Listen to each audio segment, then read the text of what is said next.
So మీ నియోజకవర్గం నుంచి ఎవరికి ఓటేసి గెలిపిద్దాం అనుకుంటున్నారు? మాకైతే జగన్ గారే రావాలని ఉంది. అంటే ఇదివరకు అంటే కొంచెం జగన్ గారు వచ్చిన తర్వాత పరిపాలన బాగుంటదని ఎక్స్పెక్ట్ చేశారు జనం. ఎందుకని జగన్ కి ఇద్దాం అనుకుంటున్నారు? అంటే జగన్ గారికి ఇయ్యాలని కాదండి ఇక్కడ క్వశ్చన్. అంటే ప్రజలకు సంక్షేమ పథకాలు కొంతవరకు అందుతున్నాయండి. అయితే కొంతవరకు ఇంకా లోటు అనేది కనపడుతుందండి.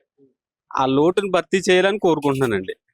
సో నేనేమంటున్నానంటే చాలా వరకు ఉద్యోగం చేసే వాళ్ళు చాలా మంది ఇబ్బంది పడుతున్నారండి. సో అది దానికోసం ఇంకోటి ఏంటంటే నిరుద్యోగుల కోసం కూడా ఆయన ఏమీ చేయలేదండి. సంక్షేమ పథకాలని పేరు చెప్పి డబ్బులన్నీ కూడా వాళ్ళకే ఇస్తున్నారు తప్ప ఒక నిరుద్యోగులను పట్టించుకోవట్లేదండి. జగన్ గారి ప్రభుత్వంలో సంక్షేమ పథకాలు అందరికి అందుతున్నాయంటారా? సంక్షేమ పథకాలు చాలా వరకు అందుతున్నాయండి. కానీ ఇటు వచ్చినా కూడా ఈ స్టూడెంట్స్ ని గానీ ఈ నిరుద్యోగులను గానీ వీళ్ళనే పట్టించుకోవట్లేదండి. ఇది కొంచెం చూస్తే ఆయన అన్నట్లోని కొంచెం బెటర్ గా ఉంటారని. ప్రభుత్వ పాలన బాగుందా? ఇప్పుడున్న జగన్ గారి ప్రభుత్వ పాలన బాగుందా? అంటే చంద్రబాబు నాయుడు గారి ప్రభుత్వ పాలన బాగుందా? జగన్ గారి ప్రభుత్వ పాలన బాగుందా? అంటే చంద్రబాబు నాయుడు ఇప్పుడు కూడా అంటే పరిపాలన గురించి పక్కన పెడితే ఆయన కొంచెం పదవి పరంగా చూసుకుంటారు. ఆయన అదొకటి. ఆయన అభివృద్ధి కార్యక్రమాల్లో ఐటీ టెక్నాలజీలు అంటారు అయ్యే తప్ప ఈ సంక్షేమ ప్రజలకి ఏం కావాలో అటువంటి ఇవ్వలేకపోతున్నారండి ఆయన. అంటే సంక్షేమ పథకాలు నెరవేర్చలేకపోతున్నారండి ఆయన. ఈ టెక్నాలజీని అభివృద్ధి చేయాలని కోరుకుంటారు, అది తప్ప అంటే ఎప్పుడు కూడా సిటీస్ ని డెవలప్ చేయాలని కోరుకోవడం అనేది అది కరెక్ట్ కాదండి. అది నాకు స్థానిక ఎమ్మెల్యే మీకు అందుబాటులో ఉంటారా? అందుబాటు ఎమ్మెల్యే ఉంటారు. మీకు ఏమైనా సహాయ సహకారాలు అందిస్తారా? అందిస్తారండి. మీరు అనుకున్న విధంగా అభివృద్ధి పనులు చేశారా? అనుకున్న ప్రకారంగా ఎవరు చేయరండి. అది జరగని పని అండి. అదే కొంతవరకు చేస్తారండి. అనుకున్న ప్రకారంగా చేయాలంటే అవ్వదు సార్. సో బీసీలకు అధిక సీట్లు ఇచ్చారు జగన్ గారు, బీసీలకు మేలు చేశానని అంటున్నారు. దీనిపై మీ అభిప్రాయం ఏంటి? బీసీలకని కాదండి, చాలా వరకు అందరికీ కూడా మేలు చేశారండి ఆయన. కాకపోతే ఏంటంటే అన్ని క్యాస్ట్లకి అభివృద్ధి చేయాలన్న ఉద్దేశంతో ఆయన ముందుకు వస్తున్నాడండి. అది ఒకే కోణంలో మనం చూడకూడదు. ప్రతి క్యాస్ట్ ని కూడా ఆయన సంక్షేమ పథకాల పేరు చెప్పి అందరికి ఇచ్చాడండి. బీసీలుగానే కాదండి, ప్రతి ఒక్కరికి ఇచ్చారండి ఆయన. సో జగన్ గారి పరిపాలనలో మహిళలకు న్యాయం జరిగింది అంటున్నారు. ఇది ఎంతవరకు కరెక్ట్? మహిళలకనిగానే కాదండి, మహిళలకు న్యాయం జరిగింది, అలాగే మగవాళ్ళకు కూడా న్యాయం జరిగిందండి. మళ్ళీ అధికారంలోకి ఎవరు వస్తే బాగుంటుంది అంటారు? అది నేనైతే ఈ నిరుద్యోగ సమస్య ఒకటి పోతే గనక జగన్ గారే బెటర్ గా ఉండి ఆయనే సీఎం బెటర్ గా అనుకుంటున్నానండి. ఎందుకని జగన్ గారు అనుకుంటున్నారు? జగన్ గారు అయితే కొంచెం సంక్షేమ కార్యక్రమాల ప్రకారంగా అన్ని అభివృద్ధి చేస్తున్నారు. పైగా కొంచెం పర్లేదు సార్, బాగుందండి. అంటే ఇది వరకు పోల్చుకుంటే కొంచెం డెవలప్మెంట్ అనేది కనబడుతుందండి. అది మళ్ళీ సీఎం గా జగన్ గారు వస్తే, మళ్ళీ గెలిస్తే ఏ విధంగా అభివృద్ధి చెందాలనుకుంటున్నారు? ఎటువంటి పనులు చేస్తే బాగుంటుంది? జగన్ గారు వస్తే ఫస్ట్ ఆఫ్ ఆల్ మొత్తం ఈ అభివృద్ధి కార్యక్రమాలను పక్కన పెట్టండి. ముందు ఎటువంటి సమస్య లేకుండా, నిరుద్యోగులకు ఎటువంటి సమస్య లేకుండా ప్రతి ఒక్కరిని కూడా సమానత్వంగా చూడాలనే భావం ఆయనలో ఉందండి. కాకపోతే ఇంకా బెటర్ గా చేయాలని ఇంకా కోరుకుంటున్నానండి. ఇంకా కొంచెం అంటే సంక్షేమ పథకాలనే కాకుండా ఇంకా కొంచెం నిరుద్యోగుల కోసం, ఉద్యోగస్తుల కోసం ఈ నిరుద్యోగ సమస్య ఎక్కువ తొలగించాలని కోరుకుంటున్నానండి. ఉద్యోగ ఉపాధి అవకాశాలు అడగాల్సిన యువత పార్టీ జెండాలు పట్టుకొని పార్టీ వెంట తిరుగుతుంది అంటున్నారు. దీనిపై మీ అభిప్రాయం ఏంటి? ఎంతవరకు కరెక్ట్ అంటారు? ఎలాగంటే సార్, ఇప్పుడు చాలా మంది కుర్రోళ్ళు ఏం చేయాలో తెలియని పరిస్థితిలో వెనకాల రాజకీయ నాయకులు కేకేస్తానంటే వాళ్ళ వెనకాల వెళ్ళి ఈ పార్టీ జెండాలు పట్టుకున్నారండి. పట్టుకుని వాళ్ళతో పాటు తిరుగుతున్నారండి. Thank you. సో మీ నియోజకవర్గంలో ఎవరికి ఓటేద్దాం అనుకుంటున్నారు? మాకు పొన్నాడ సతీష్ గారికి మేము ఓటేద్దాం. ఎందుకు పొన్నాడ సతీష్ గారికి ఓటేద్దాం? ఆయన అంటే మాకు కృతజ్ఞానం. ఆయన ఎమ్మెల్యేగా మేము అవ్వాలని మా ఇంటింటికి వచ్చి మాకు గడప గడపకి వచ్చి మాకు నీళ్ళు ఇబ్బంది. ఫస్ట్ మాకు తాగిదారంటే వాటర్ ప్రాబ్లం. తాగిదారంటే ఎక్కడికో పట్టుకెళ్ళి వాళ్ళు నీళ్ళకి ఈ నెత్తి మీద బట్టలు పట్టుకుని గిన్నెలు పట్టుకుని ఎక్కడెక్కడికో వెళ్ళి తెచ్చుకుని తాళరా వెళ్ళి పులుముకుని వచ్చేవాళ్ళు. అలాంటప్పుడు ఆయన ఈ గడప గడపకు వచ్చిన తర్వాత ఏమ్మా మేము నీళ్లు తాగుతలేదు, మేము వాటర్ ట్యాంకులు తాగిదారంటే మాకు మంచినీళ్ళు లేవు. అలాంటప్పుడు మేము ఏం చేయాలో తెలియదు, మీరు ఓటేయమని అడుగుతున్నారనంటే అమ్మ ఒక్కసారి నన్ను గెలిపించి చూడండి, మీరేంటో నేను చూస్తానన్నారు. అలాంటప్పుడు ప్రతి ఇంటికి మాలాటోళ్ళు ఒక 10 మంది అమ్మ ఈయన ఎమ్మెల్యేగా వస్తే మన ప్రతి ఒక్కరికి మనకు వాటర్ అనేది ఇబ్బంది లేకుండా ఆడ మహిళలకి ప్రాబ్లం లేకుండా చూస్తానంటున్నారమ్మ. మనం చేద్దాం, మన ఎమ్మెల్యేగా ఆయన రావాలని మనం ప్రతి ఒక్కరు కూడా ఆయనకు ఓటేద్దాం అనేసి అనుకున్నాం. గత ప్రభుత్వంలో ఉన్నటువంటి చంద్రబాబు నాయుడు గారి పాలన బాగుందా, ఇప్పుడు ఉన్న జగన్మోహన్ రెడ్డి గారి పాలన బాగుందా? మేము ఎప్పుడు కూడా ఆయన ప్రాబ్లం మేము పాలు పొందలేదు. ఆయన అంటే మాకు దేనికి కట మేము వెళ్ళిన కాడ మా వాళ్ళు ముసలి పింఛని కట వెళ్ళిన వాళ్ళు కట బయట సచివాలయం కాడికి వెళ్ళి ఆయన బయట కూర్చుని అన్నం లేకంట బయటకు మళ్ళీ ఇంటికి వచ్చేసి మళ్ళీ ఇంకో రోజు వెళ్ళిన కాడ 3 రోజులు తిరిగితే కానీ పింఛని అంతిది కాదు. ఈ రోజు నాడు ఈ జగన్మోహన్ రెడ్డి గారు ఆయన పెట్టిన బిక్స్కి ఇంటింటికి ఊరూరికి ఈ వారంటీలు పెట్టి ప్రతి ఇంటికి ప్రతి గడపకి ఆయన పెట్టిన బిక్స్ వారంటీ వచ్చి ప్రతి విషయం కట వచ్చి అమ్మ అని తెలుపు కొట్టి మాకు పింఛనీళ్ళు ఇస్తున్నారు, మా అమ్మ కానీ మా అయ్యి కానీ. అలాంటప్పుడు ఆయన వచ్చిన కాంచి మాకు ఏమి లోటుపాటు లేదు. స్థానిక ఎమ్మెల్యే అభ్యర్థి గారు మీకు అందుబాటులో ఉంటారా? దానికి ఎమ్మెల్యే గారు ఎప్పుడు గట మా సతీష్ గారు ఎప్పుడు మాకు అందుబాటులోనే. అమ్మ నేను నా గడప తలుపు తీసున్నాను, మీకు వచ్చినా నేను ఆ ఇంటికి వచ్చి నన్ను అడగండి, మీకు వచ్చి సహాయం చేస్తారా? ఎప్పుడన్నా ఆపదలో ఉంటే సహాయం చేయమంటే అడిగితే చేస్తారా? సాయం ఎవరు వెళ్ళినా ఎలాంటి హాస్పిటల్లో ఉండి మాకు ఇలా సాయం కావాలని ఇల్లు అడిగితే ఆయన లేదనలేదు, ఎలాంటి వాళ్ళకన్నా సాయపడ్డాడు.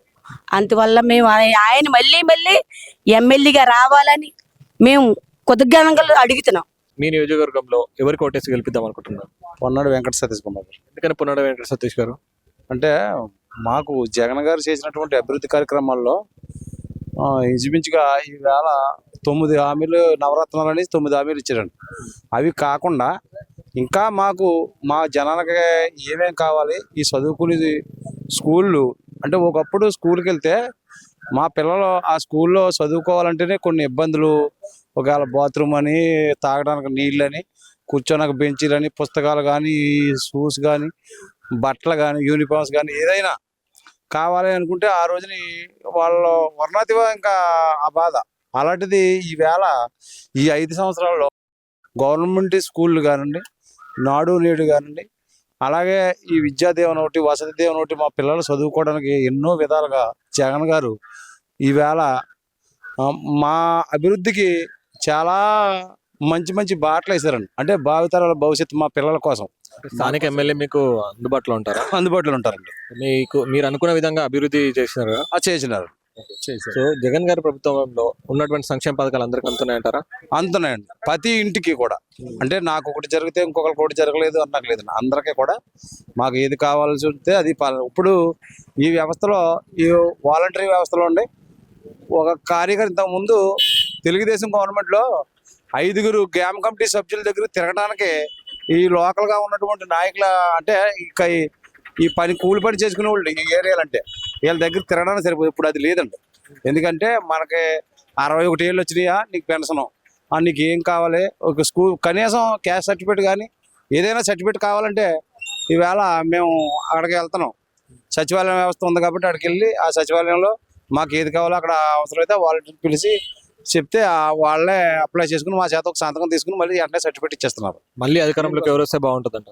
జగన్మోహన్ రెడ్డి గారు అండి. ఎందుకని జగన్మోహన్? ఎందుకంటే మా ఇప్పుడు చేసిన అభివృద్ధి కార్యక్రమాలు అన్నీ ఉండాలి అనుకుంటే రేపు పొద్దున్న మళ్ళీ గ్రామ కమిటీల దగ్గరికి ఈ జనం తిరగకూడదు అనుకుంటుంటే ఈ జనం ఆలోచించి జగన్మోహన్ రెడ్డి గారికి ఓటేయాలండి. జగన్మోహన్ రెడ్డి గారు నెగ్గితేనే ఈ అభివృద్ధికి సంక్షేమ కార్యక్రమాలు అన్నీ ఉంటాయి. రాబోయే ఎన్నికల్లో మీ ఓటు ఎవరికి ఇద్దాం అనుకుంటున్నారు? వైఎస్ఆర్సీపీ. ఎందుకని వైఎస్ఆర్సీపీ? భారతదేశంలోనే ఏ ముఖ్యమంత్రి చేయని విధంగా సంక్షేమం చేశారు.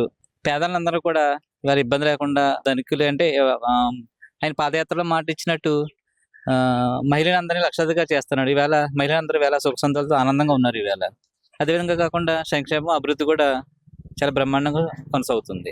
గత ప్రభుత్వంలో చంద్రబాబు నాయుడు గారి పాలన బాగుండేనా, ఇప్పుడున్న జగన్మోహన్ రెడ్డి గారి పాలన బాగుందా? చంద్రబాబు నాయుడు గారు పరిపాలన చూసుకుంటే వాళ్ళు 10% పనిచేసి 90% పబ్లిసిటీ చేసేవారు. ఇవాళ జగన్మోహన్ రెడ్డి గారు 90% అభివృద్ధి కానీ సంక్షేమం చేసి 10% పబ్లిసిటీ చేసుకునే విధంగా ఉన్నారు. ఎందుకంటే గతంలో అన్ని అబద్ధ హామీలు ఇచ్చి ప్రజలు మోసం చేశారు. ఈ రోజు జగన్మోహన్ రెడ్డి గారు అన్ని చేసి చూపించి వేళ నేను మీకు మంచి చేస్తేనే ఓటేయండి అని వీళ్ళ ప్రజల్లోకి వెళ్తున్నారు. వీళ్ళ స్థానిక ఎమ్మెల్యే అభ్యర్థి మీకు అందుబాటులో ఉంటారా? అందుబాటులో ఉంటారండి. ఇప్పుడు కూడా మీకు సహాయ సహకారాలు అందించడంలో ఏమన్నా మీకు అండగా ఉంటారా? ఎప్పుడు వెంటనే రెస్పాండ్ అవుతారు. ఇప్పుడు ఆయన దగ్గరికి వెళ్ళినప్పుడు ఎప్పుడు కూడా మేము డైరెక్ట్ గా పక్కన కూర్చుంటాం, మా సొంత బ్రదర్ లా చూసుకుంటారు. వెంటనే ఏ టైంలో రెస్పాండ్ అవుతారు. మీరు కోరుకున్న విధంగా అభివృద్ధి చేశారా? బ్రహ్మాండంగా చేశారండి. ఎందుకంటే ఒక 25-30 సంవత్సరాల నుంచి మన ముమ్మడివరంలో అవన్నీ రోడ్లన్నీ కూడా ఈయన వచ్చి రోడ్లు వేయడం జరిగింది. అలాగే కమ్యూనిటీ హాల్స్ ఇవ్వడం జరిగింది. అన్ని కూడా చాలా బ్రహ్మాండంగా సతీష్ గారు డెవలప్ చేశారు. జగన్ గారి ప్రభుత్వంలో ఉన్నటువంటి సంక్షేమ పథకాలు అందరికి అందుతున్నాయంటారా? అందరికీ అందుతున్నాయండి. ఎందుకంటే 90% అందుతున్నాయి. అందరి వాళ్ళకి కూడా ఎవరన్నా ఉంటే కూడా మన ప్రతి ఇంటికి వెళ్ళి కూడా మళ్ళీ కూడా వాలంటీర్ల రూపంలో కానీ వెళ్ళి ప్రతి ఇంటికి కూడా వెళ్ళి జల్లెడు బట్టి అర్హులైన ప్రతి ఒక్కరు కూడా సంక్షేమ ఉద్దేశంతో ప్రతి ఒక్కరికి కూడా జల్లెడు బట్టి మరి సంక్షేమం అందజేస్తున్నారు. జగన్ గారి ప్రభుత్వంలో విద్యా వైద్యానికి పెద్దపీట వేశారు అంటున్నారు. ఇది ఎంతవరకు కరెక్ట్ అంటారు? దీనిపై మీ అభిప్రాయం? ఇప్పుడు మనం యాక్చువల్ గా కార్పొరేట్ స్కూల్స్ కి పేదడు అనుకునేవాడు మా పిల్లల్ని కార్పొరేట్ స్కూల్ స్థాయి మంచి చదివి ఇప్పించాలనుకున్నాడు. జగన్మోహన్ రెడ్డి గారు వచ్చాక ఆయన చేసిన మంచి ఏంటంటే నాడు నేడు ద్వారా స్కూల్ ని బంగారం చేస్తారు. ఇవాళ కార్పొరేట్ స్కూల్ విధంగా స్కూల్స్ విద్య కూడా కార్పొరేట్ స్థాయి విద్యను కూడా అందిస్తున్నారు. ఈవేళ నాడు నేడు చూస్తుంటే మనకే అర్థమవుతుంది కదా, బ్రహ్మాండమైన విద్య విషయంలో ఉంది. అలాగే వైద్య విషయంలో కూడా బ్రహ్మాండంగా చేస్తున్నారు ఈవేళ. సో జగన్ గారి ప్రభుత్వంలో బీసీలకు అధిక సీట్లు కేటాయించి వాళ్ళ యొక్క మన్నన పొందుతున్నామని జగన్ గారు అంటున్నారు. సో దీనిపై మీ అభిప్రాయం?